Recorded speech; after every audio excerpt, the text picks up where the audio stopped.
Darkness has descended upon the city, and the creatures of the night have begun to stir. This is the time when the veil between the realms of the living and the dead is the thinnest, and all that is not what it appears to be. Like a lone sentinel, one candle flickers in the night, revealing all that lurks in the darkness. This is Ghost Chronicles, Book of Shadows. Welcome to the nightmare. Well, good evening, everyone, and I am that lone candle flickering in the night. The black candle? Why are you laughing at me? Can't help it. You just got yourself set up for it. Sorry. Yes. And you sound so friendly, right? Oh, he is. I am not friendly. I'm evil. Oh, yeah. Uh-huh. And Sure. with me, the evil West Coast witch herself, Marla Brooks. Uh-huh. Mm-hmm. There you go. And you introduced her, Lisa. I mean, what's her name? Marla. Yeah. Okay, it's Lisa Kessler. She's with us tonight, and she's going to talk about a practical method of tarot. And she's got a book like that. Or a And carrot. What? Or Who? carrot, as it should be pronounced. Your tarot. Yeah, you're from New England. Say it when you want to. Tarot, tarot. Everyone has a different way of saying tarot, so it's interesting. There's only one way of saying it. It's carrot. Oh, Carrot is a T on the end of it. Uh-huh. Well, my name has an A at the end of it, and you call it an R. Do you want me to? Yeah. Okay. Okay. Just saying. So I'm supposed to say Marla. Marla. Marla. R. Uh-huh. How do you say red? Red. I mean, see, you can say the R, right? You just don't. I did say they are. Put it in the. Sure. It sounds like you're choking. That's bad. Because I'm co-hosted with you. Bad. We go back so many years, Lisa. Don't even worry. We do have a guest. We should get to her. Yes, and we're talking to her, and as the tarot book You always is, get tongue-tied when I'm around. I don't know, but you make me get tongue-tied to it. Gets it? Oh boy. Anyway, yeah, it's not always good. But the practical tarot method is something that is different. People are afraid to learn tarot because it's like 87 cards, well, not 87, but 76 or something. And you want to memorize it. So people shake their heads. I mean, even me, I had crib notes for years. I still do, because I get mixed up sometimes. So why don't you explain what your method is, and then we'll keep going. Before we get into that, we should discuss about memorizing tarot cards. Okay. Before we get in, after we get into it, because I know she's I guess we want to get her in first, right? Okay, never mind. Don't let me forget that. Okay. Yes, Lisa. Welcome to the show. Thank you so much. Thanks for having me. You're already sorry you came in. No, I am not full of regret. I warned her already, so don't worry about it. Fine. Yeah. So, see, now I'm talking like Marla. So, you have a book or you have a deck of cards? What are we talking here? I have both.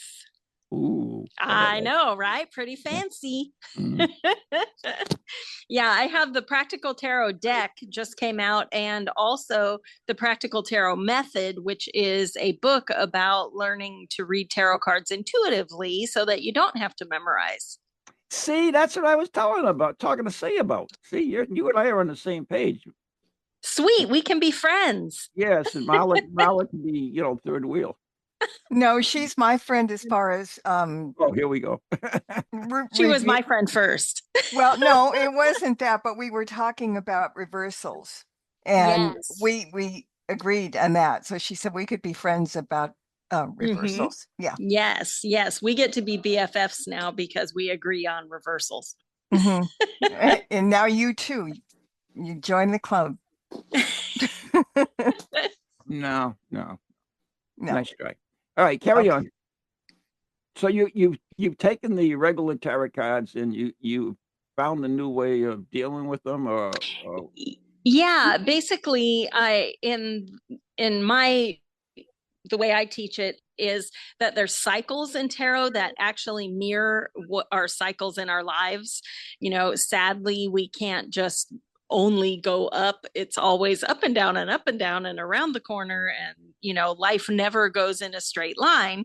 And tarot is the exact same way. And so the cycles of tarot really do reflect our lives. And that is what I focus on when I'm teaching tarot, so that you don't have to memorize. You can see that, a 6 is more than halfway through the cycle of the minor arcana. So usually the 6 is that we're getting closer, we're more than halfway. Things are going to start to work out. And then before the rug gets ripped out from under you. So anyway, we focus on the different symbolism that you can find on your cards that are typical for that particular card, and also the cycles, so that in the end you can pick up any tarot deck and be able to get clear readings from your intuition without having to always reach for the guidebook.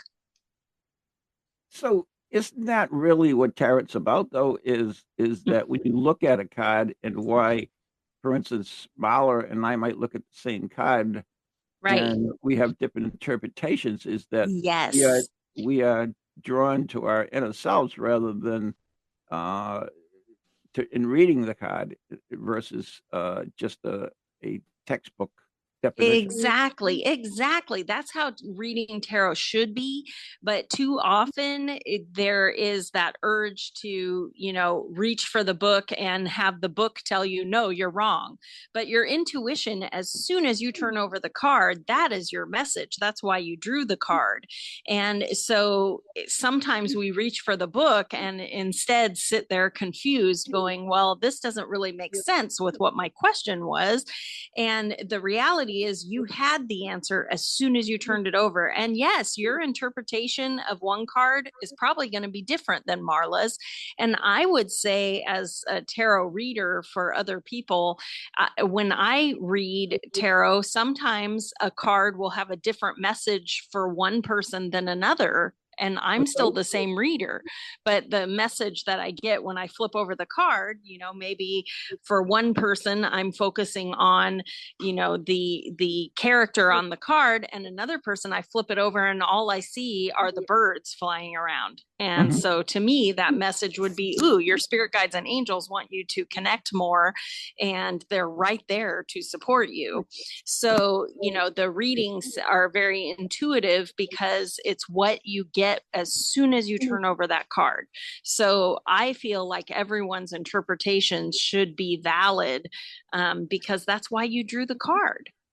So isn't that why a lot of readers don't like the Arcadia deck, because it's quite simple, and they can take another deck that's far more ornate and there are more Mhm. symbols on it. So that Yes. when you're doing a reading for someone and you turn the same card over for two different people, you can get two different readings because your intuition hones in on a particular symbol on that card, versus even though it's the same card for the other person, it might be a different symbol that's picked on, or a different color. Exactly. Yeah, exactly. And so when I designed the Practical Tarot deck, that was what I was shooting for, is let's pack as much symbolism onto each card as possible, so that whatever you pick up on, there's your reading, instead of, some of the decks will just have, 6 wands on there. Well, that's not very helpful. No. Unless you're a really seasoned reader, you look at that and go, okay, well, there's 6 sticks. Um, you know, so Or according to the text, this means. exactly. Yeah. So in my deck, you will find lots of different things on each card that your intuition can latch on to. So we tried to put as much symbolism on each card as we could. That's great. That's great. I have not seen the cards or your book because I wish you had it, because at the back of the book, and everybody that's going to read this book, there's pictures of cards like you could hang up on a frame and pin it on the wall. I mean, they Really? are gorgeous, really, really, really. Yeah, and at the back of the book, the publisher actually printed the entire deck in full color.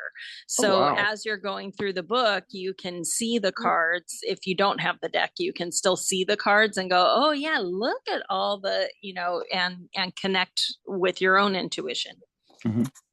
That's, I think that's the difference between, strictly using cards and the reader itself. Because, like, for instance, I have a friend who does destiny cards, which is basically a deck of cards. Mm-hmm. So it's pretty much what's the word I'm looking for? In other words, the whatever the reading is, it's pretty clear whatever it's going on versus your deck, I assume, since I don't see it, I'm just guessing that, and some of the other decks, like the fairy deck and so forth, is that they're open to more interpretation than just a thing. So I think that's what makes a good reader so much better than just someone who's just following text and so forth. Exactly. And I've had people, since this came out, I've had people asking me, well, if you learn to read tarot, if you teach people to read tarot, then why do they need to come for a tarot reading? And what you just said is the exact reason, is because sometimes we're so close to a situation. Like, it's hard for me to read tarot cards for myself because I know what I want the outcome to be. And if you really twist it, you can go, well, maybe that Tower card really means that I'm going to get the job. So read tarot cards for yourself, it can be difficult sometimes to determine, is this what I want to hear or is this what I need to hear? And that's what a good tarot reader can give you, because they don't have a horse in the race. So if you've got a good tarot reader, their intuition's going to point something out and they're going to go, okay, well, this is probably not the best situation for you. And I think you should, move on. Whereas if you were really hoping that it was all going to work out, you might read that card differently. But a good tarot reader will just give you the message as it comes through. Like when I don't second guess. I just give you what I feel when I turn over that card. And that can be really helpful because, again, I don't know what you want the outcome to be. So, that way you can get kind of a clear reading. So when you do tarot, are you doing possible outcomes or are you foretelling the future? Good question. So I believe that the future is constantly in flux. Even if I could give you the exact answer, if you walk out and turn to the right instead of the left, everything has changed. I think that's why no one can tell you what the lottery numbers will be, because by the time they pull, a million decisions have all been made. Everybody has free will. And so I don't think that a tarot card can give you like a certain future. Sometimes I call it a glimpse. Like sometimes I'll turn cards for someone and one of the cards, they'll go, that doesn't really resonate with me. I don't know what that would mean. And I always tell them, well, put a pin in it on your bulletin board, keep it in the back of your head, because in a day or two, you'll know. And it always works out that way. So every once in a while, tarot will give you, just a little glimpse into the future. But typically when you're pulling tarot cards, you pull with an intention or a question. Mm-hmm. And it's usually to get insight into a situation rather than, will I fall in love on August 5th of 2012, 2023, or, that would be the past. Hold on, of 2026. There we go. I'm like, dang, what year is it? But yeah, so sometimes you can get a glimpse, but even if your tarot cards told you what day you were going to meet your person in 2026, by the time you get there, you've made a million decisions, and so has that other person.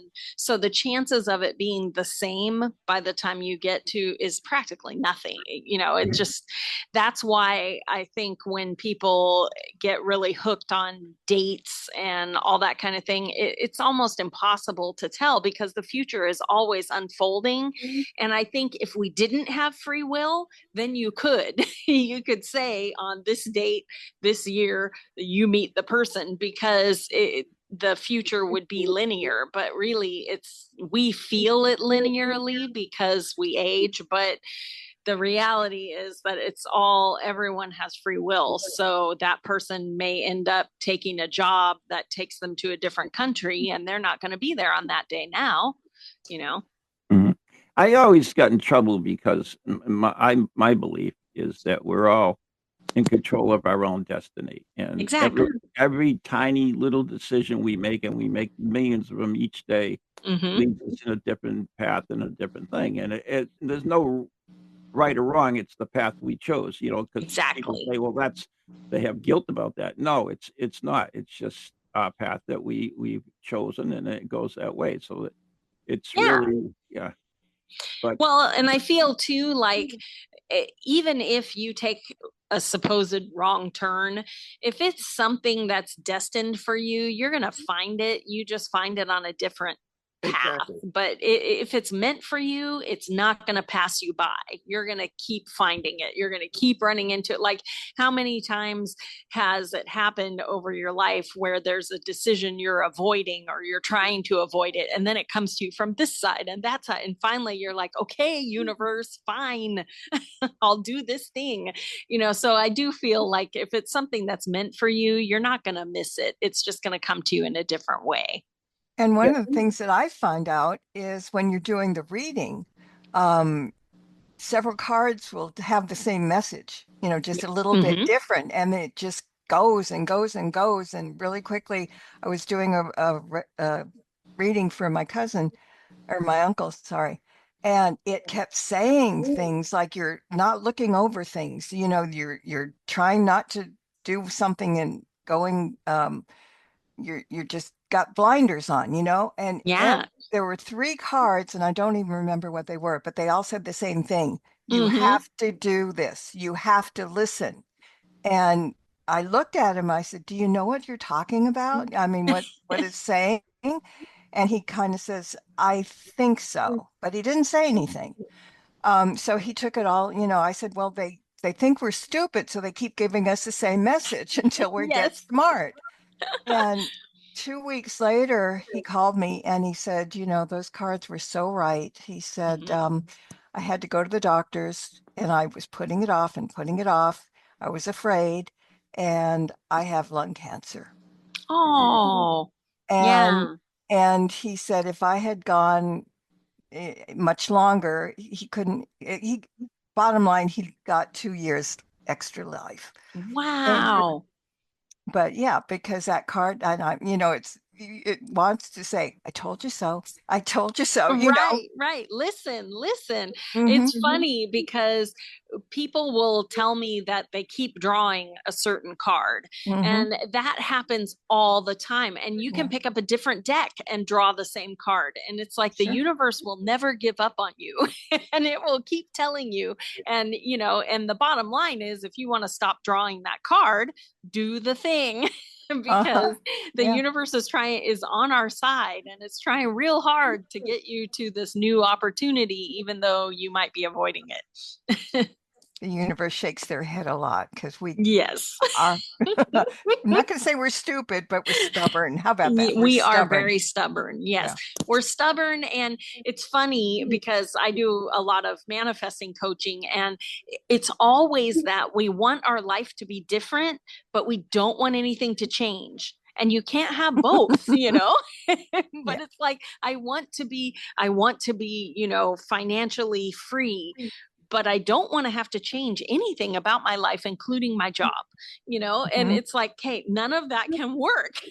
For you to get there, you have to change. You have to be willing to do something out of your comfort zone, and tarot cards will always tell you that. You always get the card you need. Whether you want it or not is a whole different story, but you always get the card you need, and you will continue to get it until you do the thing, And here comes the free will again. Exactly. Universe can't make you do it, but it can give you lots of hints. So, Yeah. Lisa, where are your cards and book available? They're available everywhere. So Barnes and Noble, Amazon, Books a Million. Books a Million, I've heard from readers, they have the book there, but they didn't have the deck. So you might have to get the deck online. Also, Beyond Words Publishing is the publisher, and they have their own bookstore online. So you can get them directly from the publisher. But you should be able to find them everywhere. Excellent. And, And go ahead. no, I was just going to say that it's just so pretty. It's a It pretty is very cards. pretty. Yeah, Yes. yeah. So evidently you have the beautiful. deck, Marla. What? Evidently you have the deck. No, I don't have the deck, but on the back of the book, I have all Oh, the you have the book. pictures. Okay, so you see Yeah. the cards. Yeah. Yeah, it has all the cards in color in the back of the book. It's amazing. It really is. So let me ask you two, the both of you, a question, because it's kind of relevant. Is that Marla has her own deck that she has designed, But that's and Oracle, different. But go ahead. whatever, and Lisa has her deck.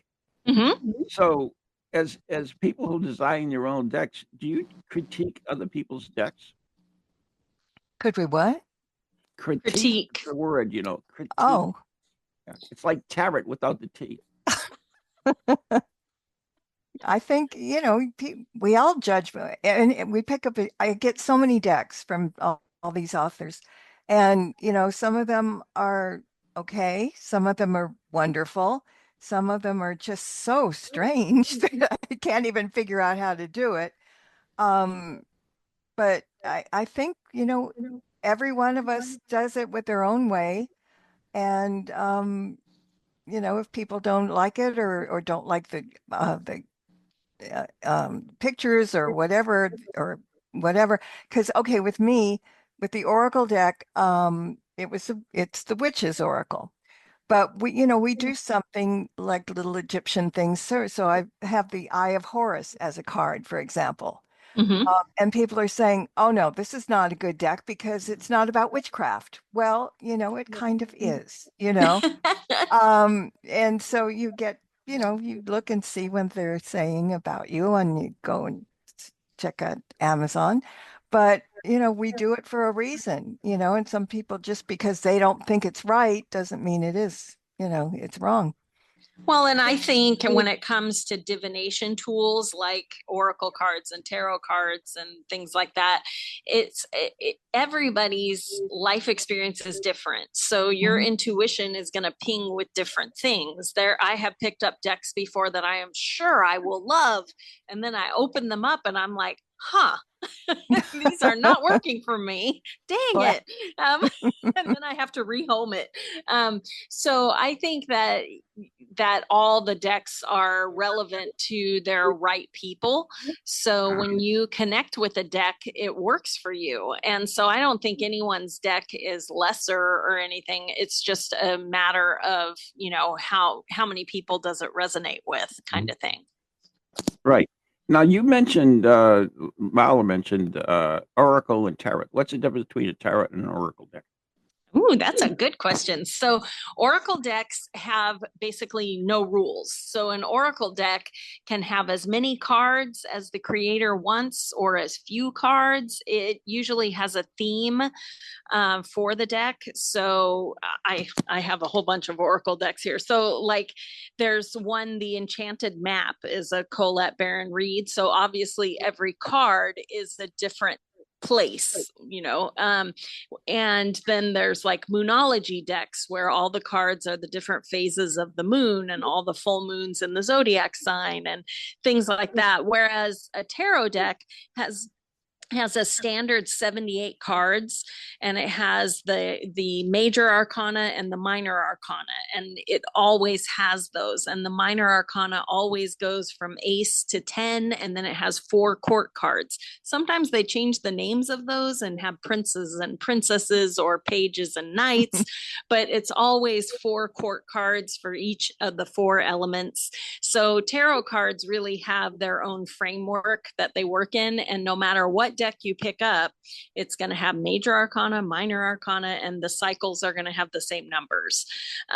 So whereas an oracle deck, it's wide open. There's angel oracle decks, and there's Native American oracle decks, and mermaids and unicorns and all kinds of cool things. But a tarot deck, you're always going to know what you're stepping into. Just different pictures. So, Marla, we had someone on the show who had was it oracle deck for picking a ghost hunting team. It was especially. Do you remember that? Mm-mm. It was your editor from Sheffield. Dinah? Yeah. And I forget what she was saying. Okay, that works good. So you're not going to be any help. All right. But there is a ghost hunter oracle deck. I do have a ghost hunter oracle deck in my hand. It's based on the Egyptian thing, and it is Nice. 88 cards. Yeah, see, that's the cool thing. Oracle cards can have as many or as few as they want. I have one oracle deck that only has 22 cards, you know, so it really is whatever the creator has envisioned for it, you know.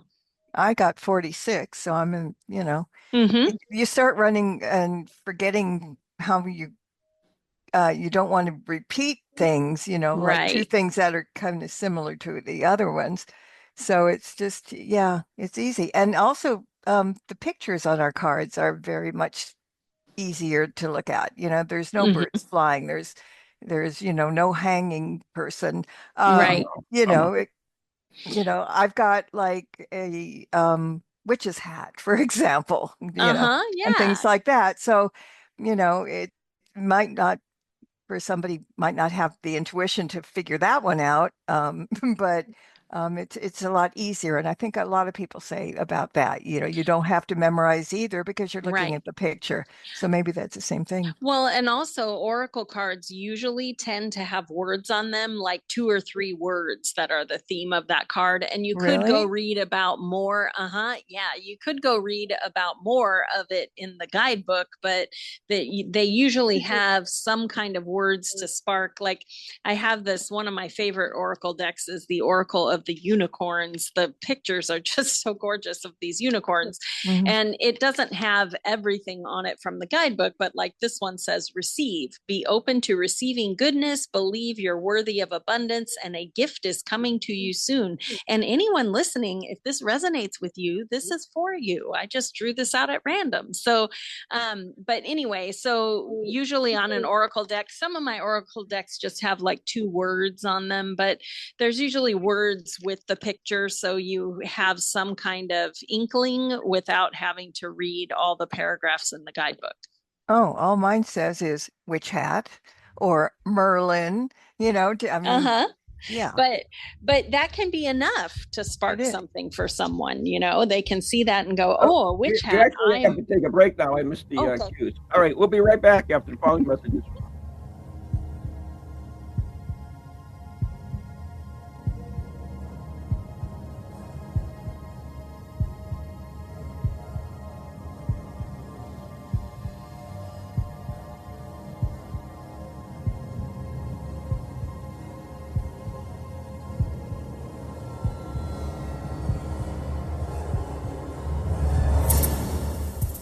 Do you have a paranormal event, book, or something else you want people to know about? Then why not advertise it on Ghost Chronicles Radio? With over 150,000 downloads a month, get your message out to an audience that's interested in the subject. We have a plan at a cost that fits your needs. For more information, contact Ron Kolick at anyghostproject@comcast.net or call 978-455-6678.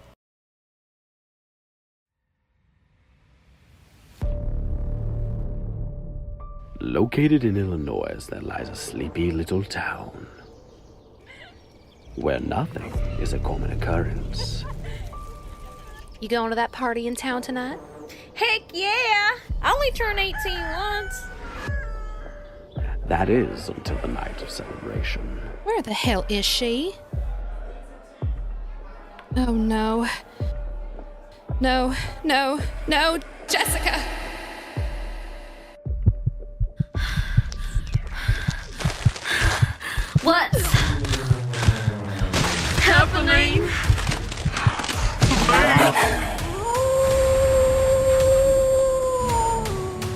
From the creators of Shadowhunters, Bite Me, comes a tale of primal terror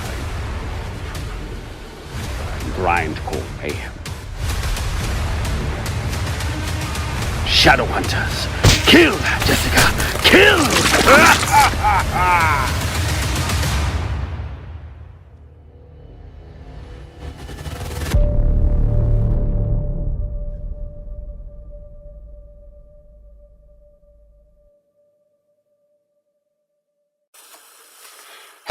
Hello, can you hear me? My name is Harry Price. I am speaking to you via the medium of the Ghost Box. Many of you will know I carried out the first live radio broadcast from Haunted House way back in 1936 for the BBC. Now, thanks to the wonders of modern technology, I am still able to keep abreast of 21st century ghost hunting by listening to Ghost Chronicles International on TogiNet, ParaX Radio, the Ghost Channel, and even on something called a podcast. Two splendid chaps host it. One is an American who calls himself New England's own Van Helsing, although I have discovered his real name is Ron Kolek. The other is Stephen Parsons, and he's a paranormal scientist. Well, mustache, I'm required elsewhere on something called a K2.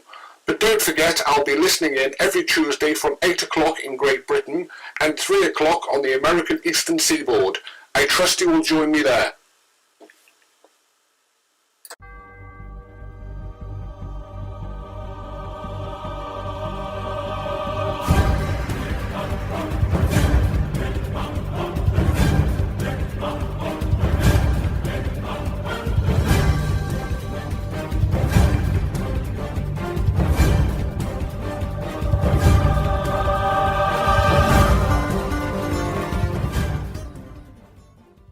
And we're back. Ron Kolek is here. I'm Marla Brooks, and our guest is Lisa Kessler, and we're talking about her book, The Practical Tarot Method. There we go. I was going to say tarot. I know you were. Yeah, we're working with all the pronunciations. Can you say it backwards? You almost never. said drop it while you're doing it. That's good. That made me happy. So Anything for you. I have a question. I have a friend who's a medium, and she uses the tarot deck when she does readings. So, do you have to be a medium to read tarot cards? So I guess interesting question. No, you don't. You have to trust your intuition and give honest messages. But I have had people who have gotten messages from their loved ones on the other side through tarot cards. So I've had people come for readings because I'm not a medium. I don't hear their loved ones on the other side, but we have completely gotten messages from loved ones when we have the intention of, I would like a message from my brother, whoever, and we'll pull 5 cards and people will cry because it's exactly their brother. One time a woman wanted a message from a loved one on the other side, but didn't tell me who it was. And she pulled 3 page cards and cried because it was her daughter. And so there were 3 little girls right there. So it's like, okay, wow. So yes, you can definitely communicate using tarot cards to get messages from the other side, but you don't have to be a medium in order to do that. So throughout the century, man has used different methods to foretell the future or make decisions, everything from reading entrails to signs to gazing or whatever. So how did we become from that type of stuff into a organized deck?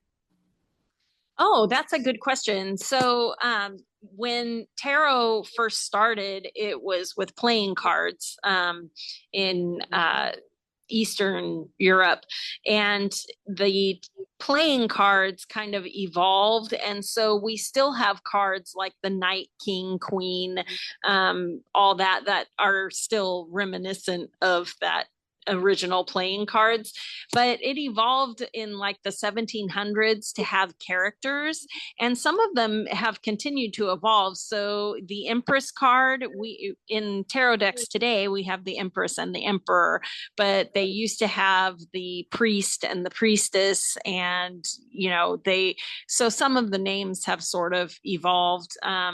The Hierophant in some decks was the high priest and things like that. So tarot is still kind of fluid. There are decks that I've seen that change the name of the death card to transformation, because that's what the death card means, but people get it and they panic, and it's not a literal death.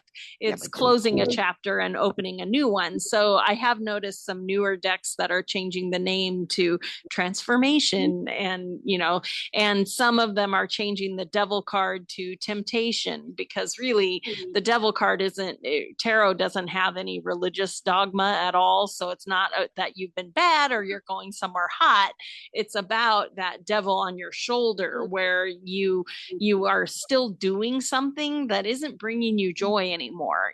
Why are you still doing that? It has to do with addictions, or giving away energy to something that used to make you happy and now it makes you feel gross. Why are you still doing it? You'll keep getting the devil card until you stop. But I've seen people change the devil card name to temptation instead, just because people see the name and go, who? So I think tarot still is evolving, with the times, but it moved from playing cards into pictures somewhere in the 1700s. That's interesting. And there's still some of the throwback ones, like the Destiny cards, and also the Witches card. Witches deck. What's the name of it? There's a little bit more to that. Something Witches deck. It's very common. But yeah, anyway. the Rider-Waite deck is the one that the British the British psychics all came up with, the Rider-Waite deck, and that's supposed to be the starter deck, but that one didn't work for me at all, because it's full of, all the pictures are like angry men, and I'm like, this doesn't give me anything. What? It's British. What do you want? Right. Yeah, exactly. So if you're listening out there and you have a Rider-Waite deck and you're going, I can't read tarot, try a different deck, because that one doesn't work for me either. That's the cool thing about, there are so many decks out there. You actually, it's like, I guess it's like any other divination tool that you get. You have one that's really calling to you. It's just that one that you're comfortable with, something that works for you. Yeah. So if something's not working, you can't do it, then just move on to something else. There's plenty out there, that's for sure. Whether it's tarot cards or oracle decks, whatever you're comfortable with. Yeah, for sure. But a lot of times you feel like you're the broken one, that you're not smart enough. But the reality is that you're just not your life experience is not connecting with that deck. So just try another one, because everyone can do it. You just have to find what really resonates with your intuition to make it all come together. And then you have to let your, like you said, it's intuition, but sometimes you don't trust yourself, Yes. And I was always taught the first thing that's it is. Don't overthink it, Yeah. So people have to trust themselves before they can do heads or tails. Yeah, and that's difficult. You have to really practice. I always tell people to keep a journal for a month and pull one card at the beginning of the day and write down what you think your focus of the day is. And then at the end of the day, come back and write down what happened. And the more days that you see that your intuition was right on track, you start trusting it more, because otherwise we talk ourselves out of everything. Our intuition saying you should not go there, and we're like, oh, that's silly, and we go there and somebody rear ends our car. You're like, shoot, dang it. My spirit guides were trying to tell me, but so, but you can train yourself to trust that intuition. When I first started doing readings for money for other people that I didn't know, I had to really work to just give the message, because sometimes you turn over a card and the first message I'm getting is, I know they're not going to be happy with it, but you just have to trust that and deliver it. Well, it's also if you don't understand it, because a long time ago when I was, doing it early, I kept was doing a reading and I kept seeing a pink birthday cake, in my mind's eye. I kept Yeah. saying that and I'm thinking, I can't tell her that, Right. what's this pink birthday cake? She's going to think I'm nuts or hungry or, my sweet tooth or something. But something said, just get it out, get it out. And I said, okay. And I was apologizing. And Right. I said, I don't know what this means. I'm not hungry or anything, but there's this pink cake and it just keeps coming. It's a birthday cake. And all of a sudden she started to cry. Right. And I said, what is it? And she said, that's from my dad because he died last year today, and this would be my birthday. And Oh, he always gave her a pink cake. So that taught me a lesson. Just yes, go with it, because she got a message. And exactly. if I'd been stupid, and I almost was, she wouldn't have had that. So yeah. Exactly. Yeah, we do get self-conscious when we get these messages and we think, well, this can't mean anything. But Mhm. every time that you are clear with your intuition and you just let the message flow out, it always is something where they're like, oh my gosh. And so definitely, but it takes work to get there because man, Mhm. we do talk ourselves out of everything. Yeah. Right. We actually, psychologically, we sometimes sabotage ourselves as well. And Mm-hmm. like, for instance, if you think that you can't do the tarots or whatever you're doing, then your mind will actually, even though you might say, "Oh, I can do it, I can do it," your mind, if it's such a deep thought, for instance, Right. let's go off tarot for a second. Say the Ouija board, okay? Mm-hmm. So say you're going to do the Ouija board, and you get there and you say, "Well, I can't do it." You want to do it, you can't do it, but maybe you had a Catholic upbringing, you that believes it's evil, so your subconscious mind is actually sabotaging you from being able to do it, and that could be working for a tarot as well, Mm-hmm. in the same way that you're actually subconsciously uh, sabotaging yourself. Right. Yeah. We can get worked up about things and then we make our own blocks where it just, nothing comes through. hmm And Shoot ourselves in the foot. yeah, and Mm-hmm. like For sure. as you mentioned earlier, Molly, that first when you started doing readings for someone else, it's a whole new ball game. When you were doing it for, or Lisa said that when you're doing Mm-hmm. it for just your friends and everything else, you didn't really care. But since people were paying you money for this, there was much more pressure than just oh, I'll do it for my friends or whatever, because there wasn't that same reward, I guess you would say, that like if you fail or whatever, or Well, punishment. and there's that feeling when you're reading for someone else of, where you start doubting, is this really a message or is this just from me? Like Marla was saying about, am I hungry or Yeah. whatever? Because there is this tiny part of you that you're like, what if this isn't real? What's happening? I can remember the first psychic fair I did. I had all my cards all laid out and my table was beautiful and I had my pendulums. And then I had this thought that flitted through my head of, what if my mind goes blank and I can't do anything? And I'm like, no, stop thinking about that. And so, Mhm. but of course it was all fine. But you do have those little panicky moments because you're reading for somebody who really wants a message and you want to satisfy that. And that's pressure. It's totally different than reading for yourself. Yeah.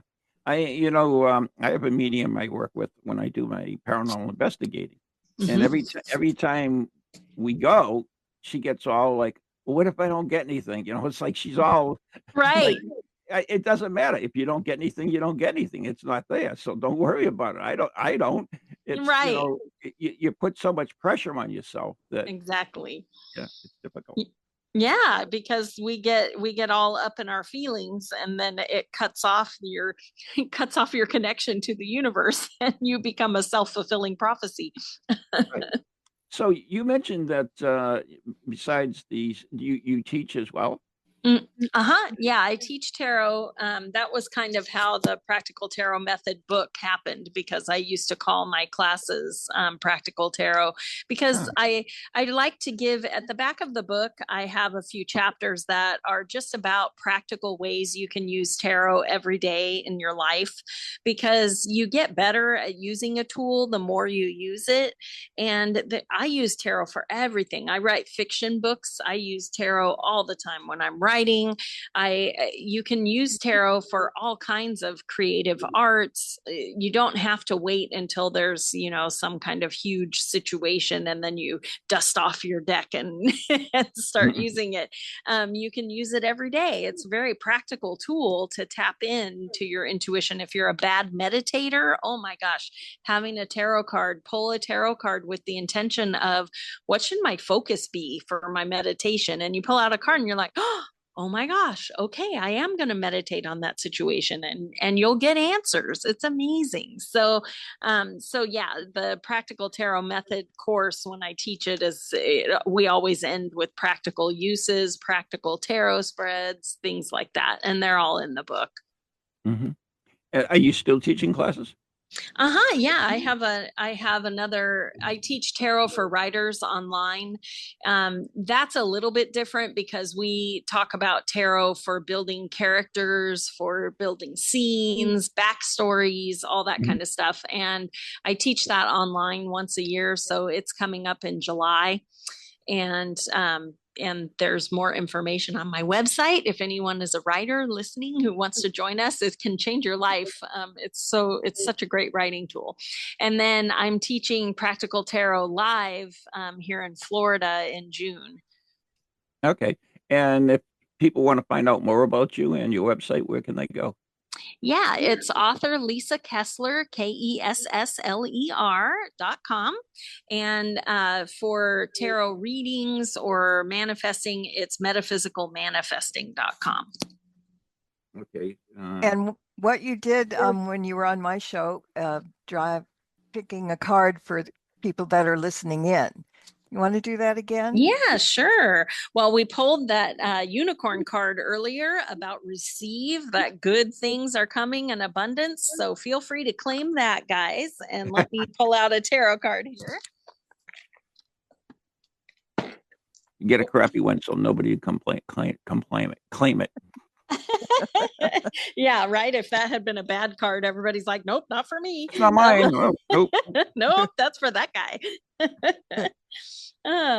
Okay, so for anyone listening, I pulled out the 6 of Swords for you, and swords is the element of air. It represents our thoughts. If you think about it, we need air to live, but we can't actually see it or touch it.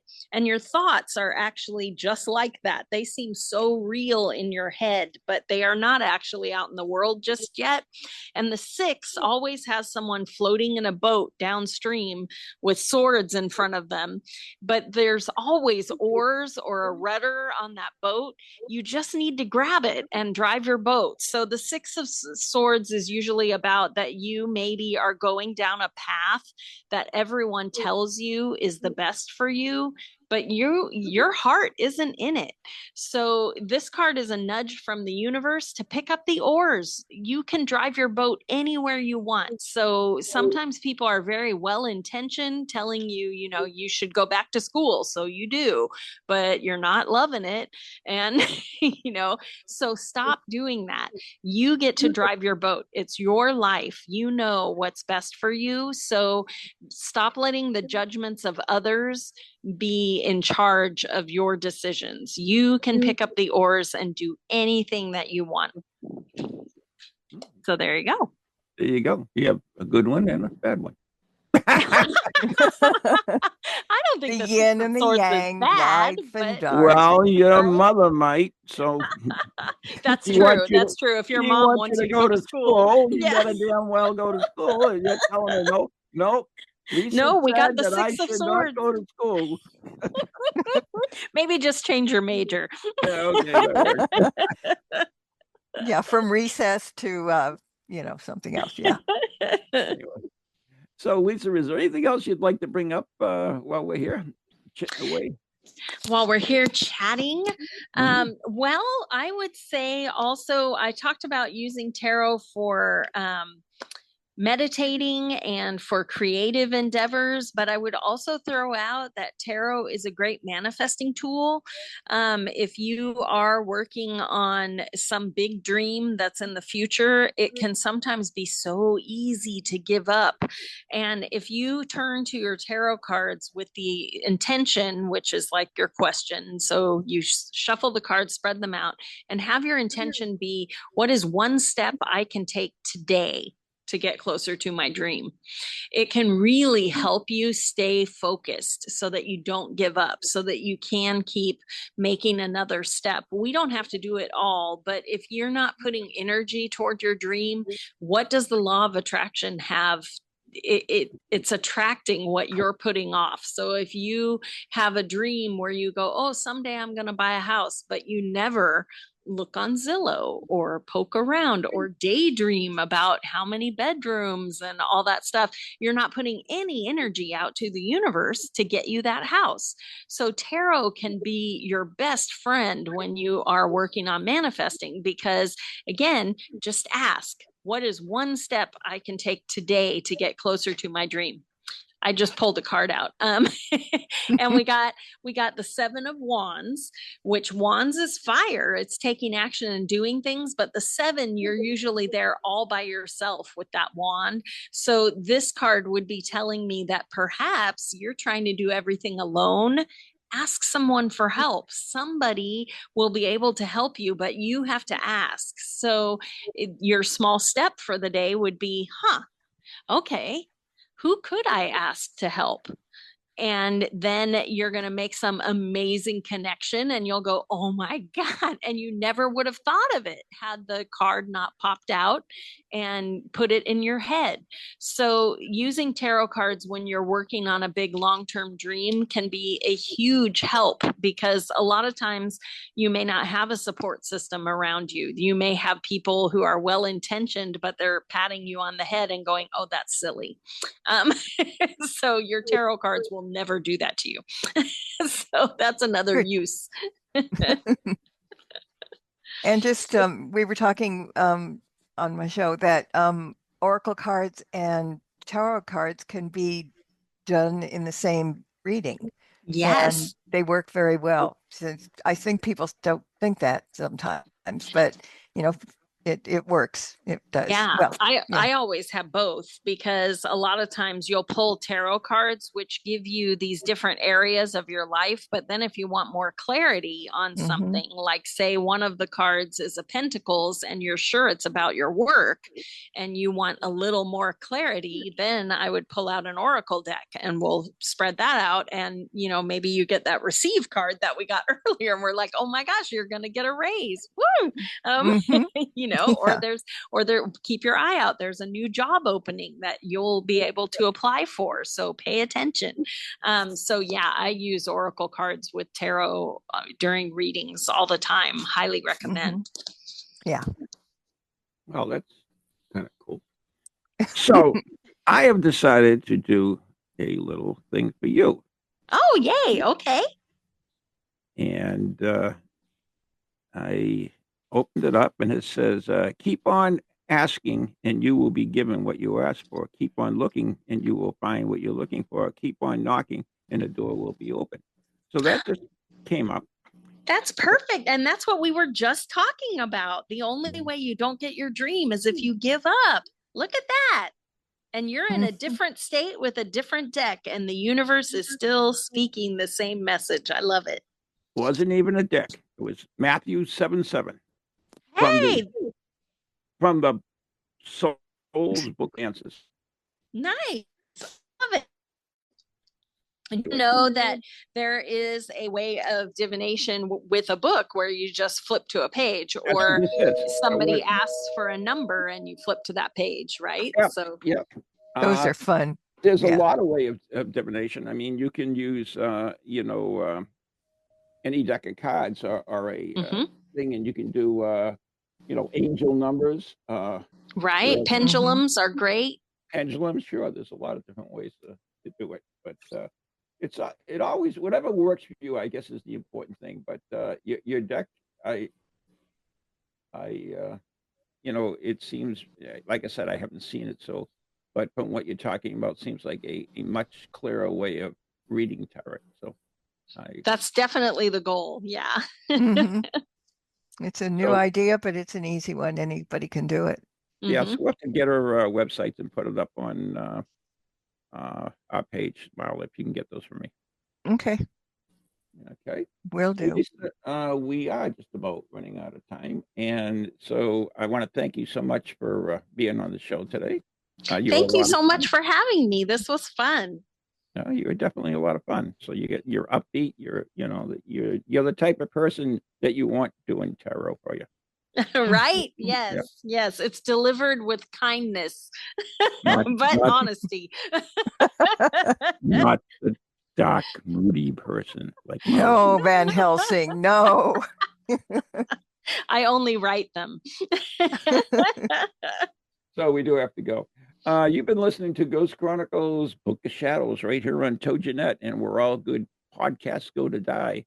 I am Ron Kolick, your host. My co-host is Marla Brooks, and our special guest today is Lisa Kessler. Kessler. Good for Thank you. you. You got it. You got it. Wait a minute, was that a bell? Yes, I heard a doorbell. That's a 2-minute warning. How could I? Oh man. We're hearing bells. I'm We're confused now. Quasimodo. Well, we can talk for another 2 minutes. I mean, that's Did not. did I give the credit yet? No, not yet. No, not yet. Okay. But usually you do it so fast nobody can understand. So maybe you have time to slow down with it. What are you telling me, Marla? I just did. Oh, it's the tunes, according to this. So, Oh. Good night, everyone. God bless. Stay safe.